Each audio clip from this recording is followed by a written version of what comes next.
Hello friend, कैसे हैं आप सभी। उम्मीद करूंगा आप सभी ठीक होंगे। तो साथियों, आज की इस वीडियो में कक्षा 8 के जो विद्यार्थी हैं उनके लिए हम बात करने वाले हैं विज्ञान के पेपर के बारे में। यानी कि जो आपका विज्ञान का पेपर होगा उसमें कौन कौन से पर्सन हैं वो आपके लिए इम्पोर्टेंट है। तो यहाँ पे साथियों मैं आपको पूरी क्वेश्चन बैंक है वो बताने वाला हूँ। तो आप पूरा वीडियो है वो एंड तक ज़रूर देखिए, और जैसा लगातार आप प्यार बनाए रख रहे हैं तो लगातार अपना प्यार है वो बनाए रखिए। बाकी आपका कोई भी कमेंट है आप मुझे कमेंट कर सकते हैं। और आपको बता दूं कि बहुत से विद्यार्थी है वो कंफ्यूज रहते हैं पेपर को लेके। ठीक है, तो वो कंफ्यूज ना हो बिल्कुल भी, और जिस अकॉर्डिंग वो पढ़ रहे हैं वो पढ़ते रहिए। बाकी मेरी तरफ से जितनी आपकी कोशिश मतलब सहायता मैं कर सकता हूँ वो मैं कर रहा हूँ आपको। ठीक है, यहाँ पे देखिए दोस्तों, सबसे पहले जो आपका चैप्टर है फसल उत्पादन एवं प्रबंधन। तो इससे रिलेटेड जो भी मोस्ट पर्सन है मैं आपको बता रहा हूँ, आप इनको टिक मार्क कर सकते हैं। पहला क्वेश्चन यहाँ पे देखिए जो इम्पोर्टेंट है, सेकंड नंबर का है, खरीफ फसल को किस ऋतु में उगाया जाता है। तो पहले नंबर का जो क्वेश्चन है साथियों, उसका आंसर होता है ऑप्शन नंबर डी, बसंत ऋतु में इसको उगाया जाता है। इसके बाद देखिए अगला क्वेश्चन की बात करूंगा, 7 नंबर का क्वेश्चन है। यहाँ पे दोस्तों मैं फोटो मतलब मैंने जो पीडीएफ फाइल बना रखी है वो पूरा पेपर की है, पूरी आपकी क्वेश्चन बैंक की है। लेकिन मैं आपको मोस्ट क्वेश्चन है वो बता रहा हूँ सिर्फ, जो आपके लिए इंपॉर्टेंट है। यहाँ पे देखिए 7 नंबर का क्वेश्चन है, निम्न में से कौन सा वर्ग रबी फसलों में सम्मिलित किया जाता है। तो ये प्रश्न दोस्तों ऑलरेडी मैंने पेपर में बता रखा है। ठीक है, बाकी साथियों आपका पेपर का पैटर्न है, स्टूडेंट का नाम शायद रक्षित है, उन्होंने मुझे पूछा है टेलीग्राम पे। तो मैं आपको बता दूं कि जो पेपर का पैटर्न है वो एक दो दिन में मैं आपको फाइनल बता दूंगा कि आपका पेपर है वो किस फॉर्मेट में रहने वाला है। एज इट इज़ पूरा फॉर्मेट में आपको बताऊंगा। तो इस प्रश्न का साथियों सही आंसर है 7 नंबर का ऑप्शन नंबर सी, गेहूँ चना मटर। इसके बाद देखिए यहाँ पे 10 नंबर का क्वेश्चन है, फसल के बाद फसल को सॉरी पकने के बाद फसल को काटना है वो क्या कहलाता है। तो 10 नंबर का क्वेश्चन है साथियों, इसका आंसर होता है आपका कटाई। बिल्कुल कटाई बोलते हैं अपन किस चीज़ को काटते हैं। तो 11 नंबर का क्वेश्चन देखिए, काटी गई फसल से दानों के भूसे से अलग करना क्या कहलाता है। ये प्रश्न काफ़ी इंपॉर्टेंट है और अर्धवार्षिक परीक्षा में आ चुका है। यहाँ पे देखिए 11 नंबर का क्वेश्चन का सही answer option number A, threshing. Option number A आपका करेक्ट आंसर है। इसके बाद देखिए यहाँ पे अगले जो क्वेश्चन है साथियों मैं उनके लिए बात करूँगा यहाँ पे। तो यहाँ पे देखिए 5 नंबर का क्वेश्चन है आपका, यहाँ पे देखिए रबी फसल किन्हें कहते हैं, मतलब रबी की फसल किसको कहते हैं। शीत ऋतु में उगाई जाने वाली फसलें रबी की फसल कहते हैं। मतलब दोस्तों ये अक्टूबर नवंबर के आसपास बोई जाती है और फरवरी मार्च में काटी जाती है। ठीक है, जिसमें गेहूँ चना मटर जौ वगैरह ये आते हैं। आगे का क्वेश्चन देखिए यहाँ पे रबी और खरीफ इन दोनों प्रश्नों को आपको देख लेना है। आगे देखिए इसके बाद अगला क्वेश्चन की मैं बात करूँगा यहाँ पे जो आपका इम्पोर्टेंट है, वो आपका यहाँ पे आता है ऑप्शन बड़े वाले जो क्वेश्चन है उनमें फसल को परिभाषित करना है आपको, फसलों को ऋतु के आधार पर कैसे वर्गीकृत किया जा सकता है। ठीक है, तो ये पूरा आंसर आपको यहाँ पे दिख रहा होगा, आप इसका स्क्रीनशॉट भी ले सकते हैं। इसके बाद देखिए अगला क्वेश्चन देखिए यहाँ पे जो इम्पोर्टेंट है, तो 6 नंबर का क्वेश्चन कहाँ है, ये रहा। केचुआ किसानों का यहाँ पे देखो भिन्न होता है, भिन्न नहीं यहाँ पे मित्र की बात होगी। ठीक है, केचुआ किसानों का मित्र है वो कैसे होता है, कैसे जो फसल का उत्पादन है उसमें जो फसल की उर्वरक क्षमता है उसको बढ़ाने में कैसे मदद करता है, ये वाला हो गया। और इसके साथ साथ ही एक और क्वेश्चन आपका 7 नंबर का, 7 नंबर किधर है भाई। हम्म, बुआई से पहले क्या क्या सावधानियां आपको बरतनी चाहिए। मतलब आप खेती करने वाले हैं मान लीजिए और आपको बुआई करना है, तो उसमें आप क्या क्या सावधानियां रखेंगे वो आप यहाँ पे देख सकते हैं। आगे देखिए यहाँ पे अगला क्वेश्चन की मैं बात करूँगा। तो साथियों आपको मैं बता दूं कि जितने भी इंपॉर्टेंट पर्सन है वो मैं बता रहा हूँ। बस आपसे बीच में रिक्वेस्ट होगी साथियों, आपने चैनल को अगर सब्सक्राइब नहीं कर रखा है तो सब्सक्राइब कर लीजिए।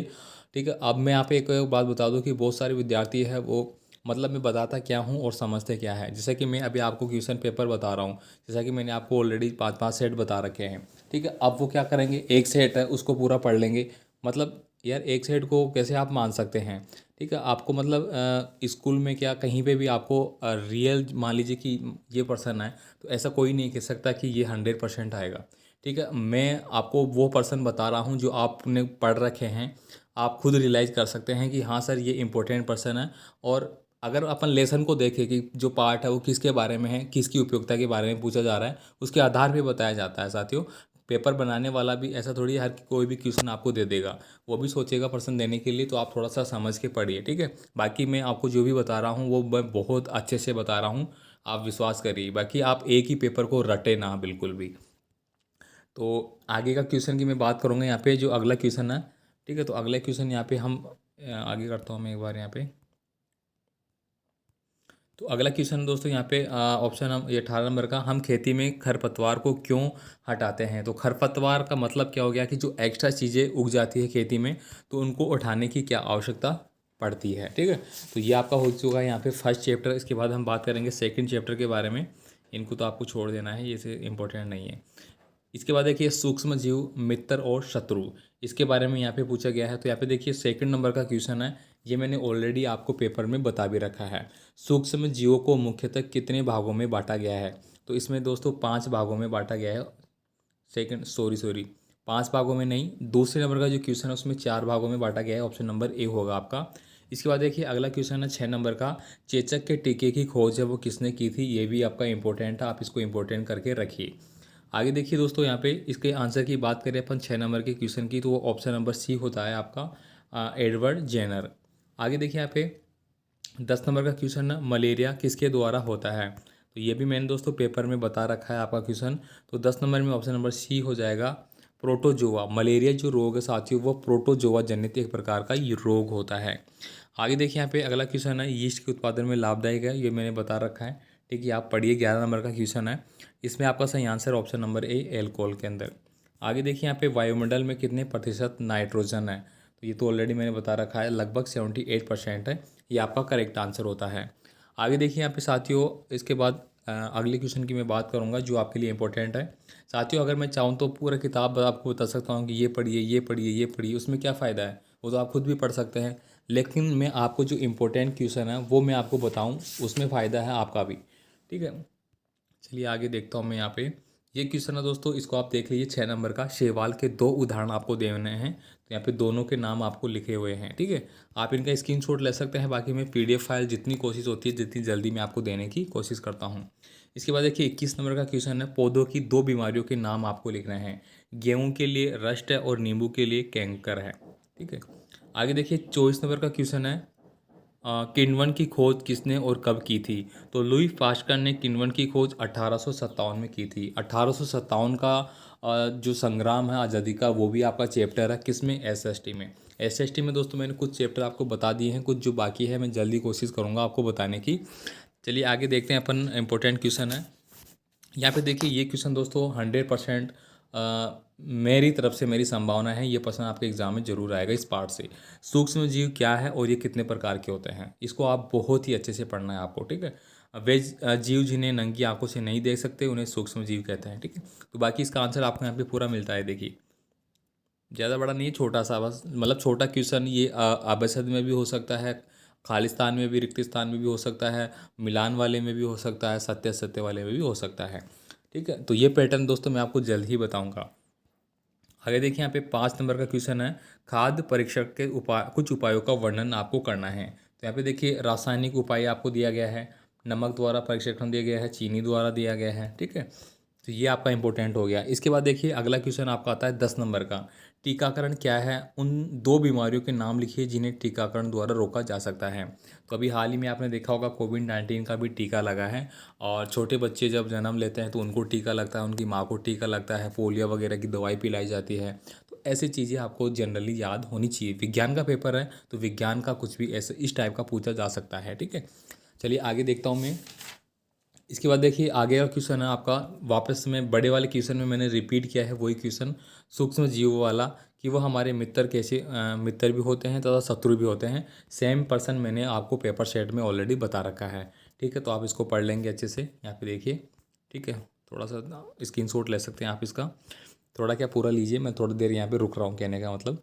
इसके बाद देखिए अगला क्वेश्चन आपका 3 नंबर का, 3 नंबर ये देखिए, नाइट्रोजन चक्र का संक्षिप्त आपको वर्णन करना है। तो ये इंपॉर्टेंट है। ठीक है, यहाँ पे देखिए अगर आप ये डायग्राम अच्छे से बना देते हैं तो गारंटी है दोस्तों आपको बहुत अच्छे अंक मिलेंगे इसमें। मान लीजिए कि ये क्वेश्चन आपका 5 नंबर का है तो 5 नंबर श्योर मिलेंगे, क्योंकि टीचर खुश हो जाता है कि विद्यार्थी ने कितने अच्छे तरीके से लिखा है, कितने अच्छी तरीके से उसको डिज़ाइन करके लिखा है। ये बात भी आपके मायने रखती है। आगे देखिए आपका अगला पेपर जो लेसन है वो है 3 नंबर का, संश्लेषित रेशे और प्लास्टिक। चलिए इसके बारे में बात करते हैं। यहाँ पे देखिए दोस्तों 2 नंबर का क्वेश्चन वो मैंने यहाँ पे इंपॉर्टेंट करके लिया है, निम्न में से कौन सा संश्लेषित रेशा है, और ये मैंने पेपर में बता रखा है। 2 नंबर में आपका ऑप्शन नंबर सी हो जाएगा, नायलॉन। चट्टान पर चढ़ने वाले जो रस्से बनाए जाते हैं वो किसके बनाए जाते हैं? तो दोस्तों ये बनाए जाते हैं आपके नायलॉन के। तो ऑप्शन नंबर डी ही वो आपका करेक्ट आंसर है इसमें भी। इसके बाद देखिए यहाँ पे 9 नंबर का क्वेश्चन है, आग से बचाने के लिए कपड़ों में किस प्लास्टिक का उपयोग किया जाता है? यहाँ पे देखिए ऑप्शन आपके 4 ऑप्शन आपको दिए गए हैं। तो 9 नंबर का जो क्वेश्चन है साथियों, उसका ऑप्शन नंबर बी है वो करेक्ट आंसर होता है, मेलामाइन। ठीक है, चलिए आगे का क्वेश्चन मैं बात करूँगा यहाँ पे। अब ये होता है यहाँ पे, इसके बाद देखिए आपके ये हो गया 14 नंबर का क्वेश्चन है। ठीक है, ये मैंने छोड़ दिया शायद बीच में। निम्न में से कौन सा पदार्थ जैव अनिम्नीकरणीय है? तो 14 नंबर का क्वेश्चन में दोस्तों ऑप्शन नंबर डी आपको जाएगा, ये सभी शीशा भी है, एल्यूमिनियम पन्नी, प्लास्टिक बैग वगैरह सारे। आगे देखिए यहाँ पे 8 नंबर का क्वेश्चन है, मिश्रित रेशे क्या होते हैं? काफ़ी इंपॉर्टेंट है और पेपर में मैंने आपको बताया था ये पर्सन इंपॉर्टेंट करके। इसके बाद देखिए 10 नंबर का है, थर्मोस्टिंग प्लास्टिक किसे कहते हैं? ये पर्सन दोस्तों आपका छोटा क्वेश्चन में आने की 99% चांस है। ठीक है, इनको भी आप स्टार मार करके रखिए। आगे देखिए यहाँ पे अगला क्वेश्चन की मैं बात करूँगा, यहाँ पे जो आप इंपॉर्टेंट लगा रखा अपन ने, सबसे पहले बनाए गए पूर्णतः कृत्रिम रेशे का नाम आपको बताना है। तो ये दोस्तों कौन सा है? नायलॉन है। ठीक है, इसके बाद देखिए यहाँ पे अगला है, प्लास्टिक हमारे पर्यावरण के लिए नुकसानदायी क्यों है? तो ये क्वेश्चन काफ़ी इंपॉर्टेंट है साथियों, इसके भी 99% चांस आने के। ऐसे पर्सन जो व्यवहारिक पर्सन होते हैं दोस्तों, ऐसे पर्सन एग्जामिनर जरूर दे सकता है आपको। आगे देखिए यहाँ पे अगला मैं बात करूँगा, ये इंपॉर्टेंट, कृत्रिम रेशे क्या होते हैं? आजकल पॉलीथीन थैलियों के उपयोग की सलाह नहीं दी जाती है, इसके उपयोग दीजिए।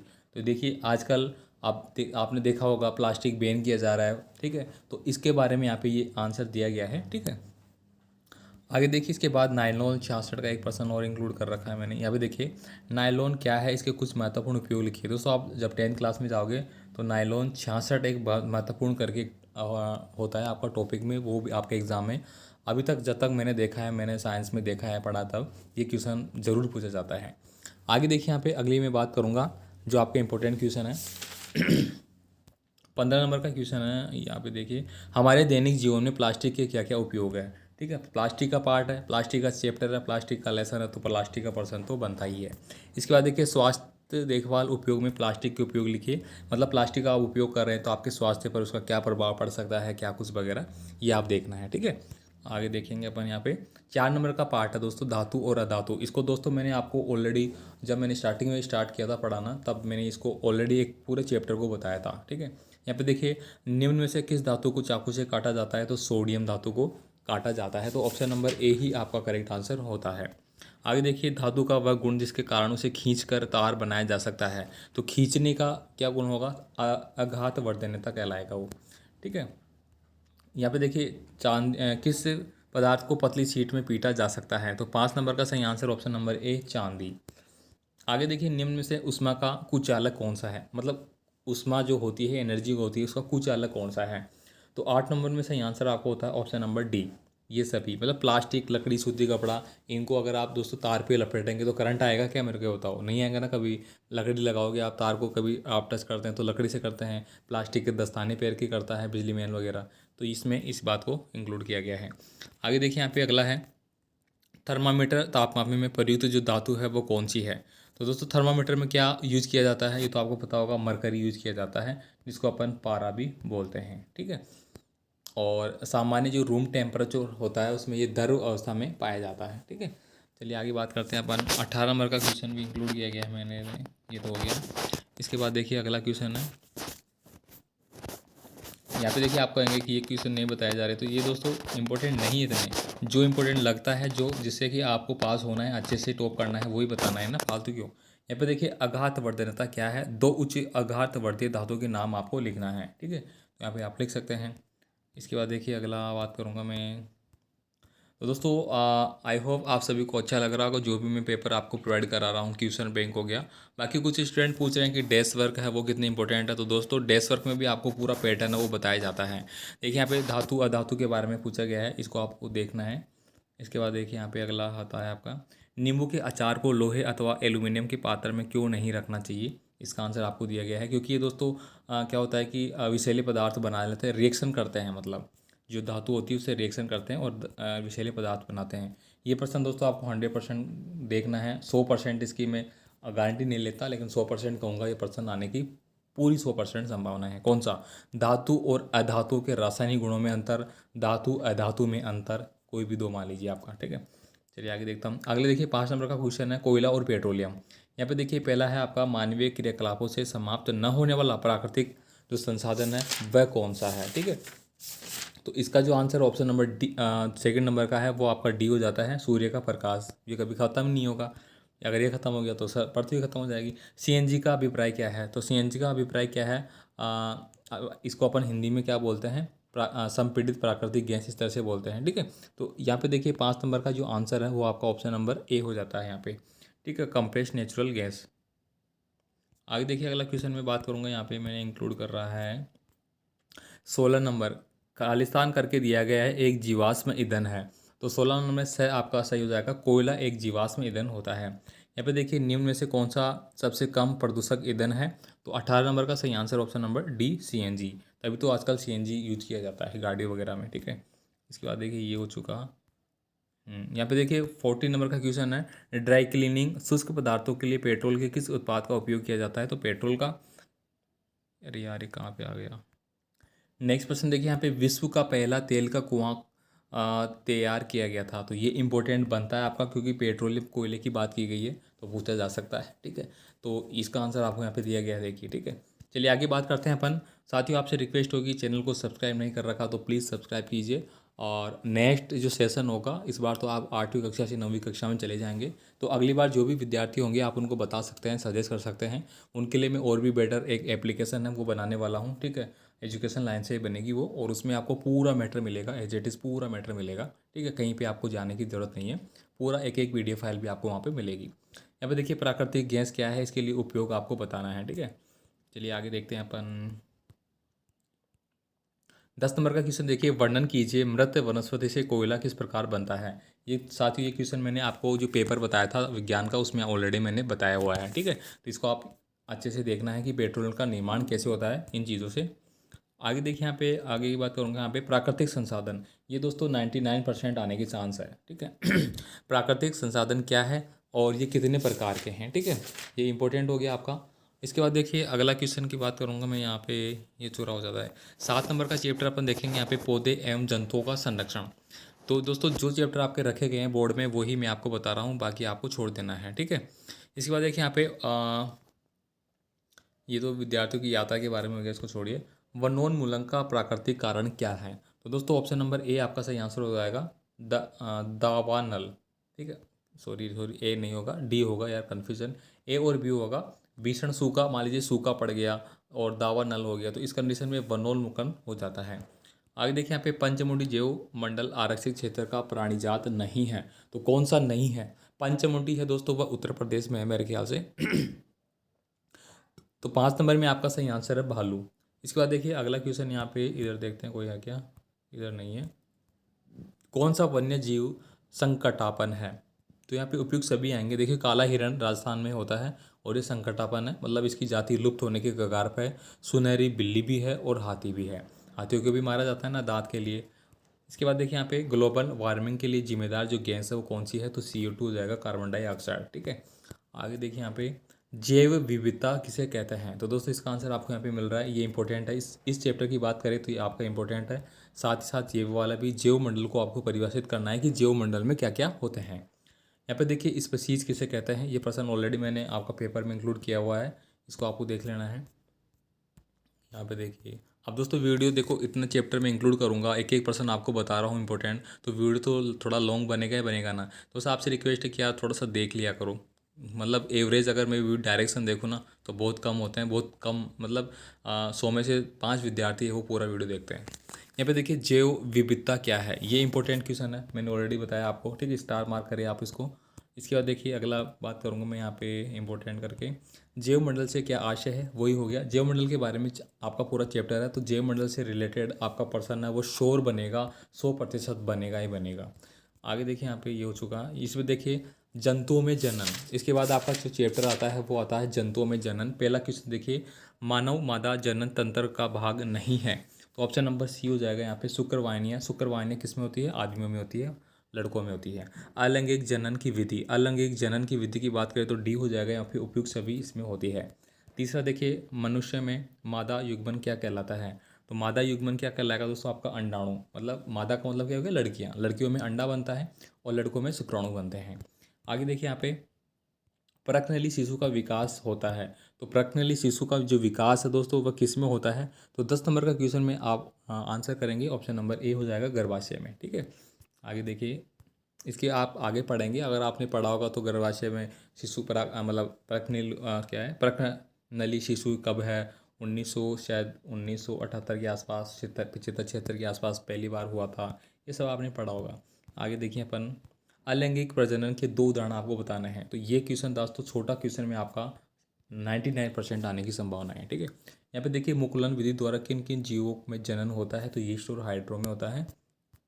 इसके बाद देखिए यहाँ पे लैंगिक और अलैंगिक जनन में क्या अंतर है, ये देखिए। ये दोस्तों इसको आपको अच्छे से देखना है और एग्जाम में भी आपको इसी फॉर्मेट में लिखना है। अगर आप इस फॉर्मेट में लिखते हैं तो गारंटी है दोस्तों एक भी पर्सन में नंबर नहीं कटेगा, मैं इतना बता सकता हूँ आपको।